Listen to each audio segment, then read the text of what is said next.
Alright, so the first thing I'm going to do is take my tarp and the snake out and loosen up these little ends here.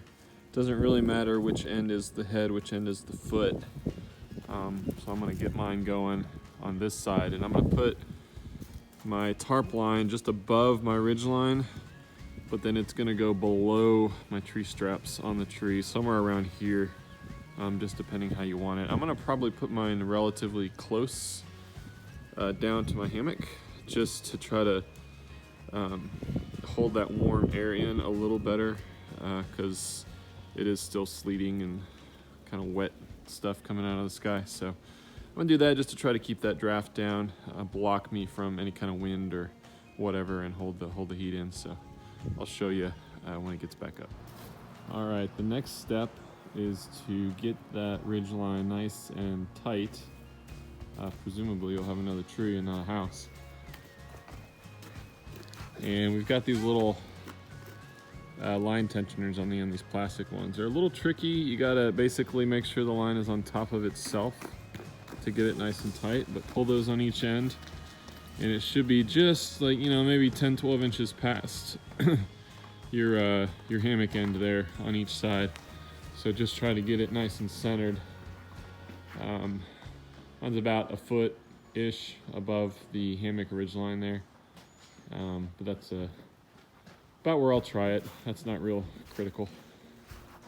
And then next I'm gonna undo my tarp snake here and get that all pulled back. And there's 4 of those orange lines that I'm gonna stake out, and I'll show you how to do the little line tensioners on those, because they're a little different than those black plastic ones. Now what you might find, if these things come off of the little shock cord, you might find them loose on this guy line, but that's okay if you do, because there's knots on both ends. So just find this little guy, and there's 2 ends, so the end with the bigger hook on it is what actually goes onto your shock cord. There we go. So you just snap it on that shock cord just like that, and then it's whenever you're tensioning, it's the other hook. And with this orange line I have, that first little notch, you can see it's just slightly bigger. Sorry, getting focus here. The first little notch on the outside is just slightly bigger. That's the one that holds this line. I guess the other one is probably for a smaller line, but this doesn't seem to be able to shove in there, but holds good enough just on that first notch there.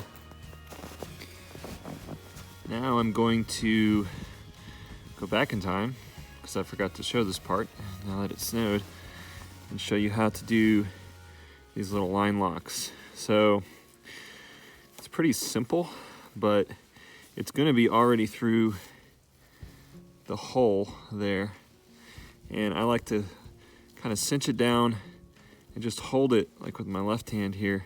And what you want to do is go right behind itself, and then over and pop it into that first little notch.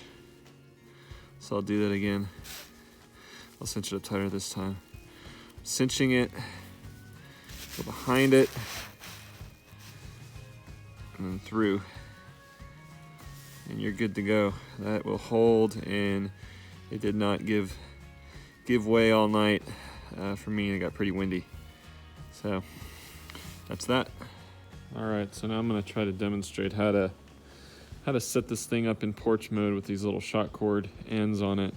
So once you kind of get your pole where you want it, now I put my pole on the tallest setting just to put out the highest pitch on this side. You can see the one I did over there. But what to do with the little shock cord, how to hook that up. So there may be other ways, I'm sure there's other ways to do this. What I did was basically take one end and loop it around. I'll try to. So I got one of these legs kind of from a top view.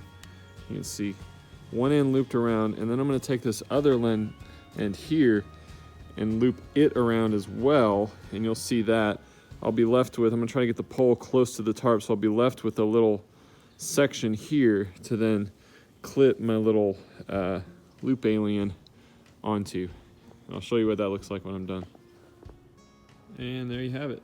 So I've got my shock cord looped around a couple times. I mean, looks, can't really tell what's going on here when I'm done with it, but basically it's enough of a hold to keep that thing from sliding up and down on this, and I'm left with this little length here, so just basically like a kind of a figure 8 thing going on.